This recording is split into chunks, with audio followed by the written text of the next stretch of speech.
আসসালামু আলাইকুম। আপনাদেরকে স্বাগতম জানাচ্ছি আমার নতুন একটি এপিসোডে। আমি এখন দাঁড়িয়ে আছি কুয়েতের এরকম একটি জায়গায়, যেখানে আপনাদেরকে পরিচয় করাবো একটা নতুন রূপে।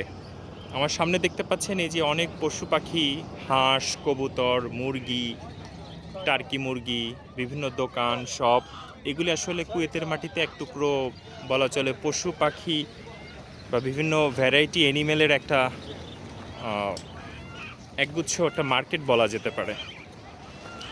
অসাধারণ, আমি নিজে দেখে অভিভূত। এই যে রাজহাঁসগুলি দেখতে পাচ্ছেন, এটা একটু ভিন্ন লুকের, যেটা সচরাচর বাংলাদেশে দেখা যায় না, একটু ডিফারেন্ট টাইপের।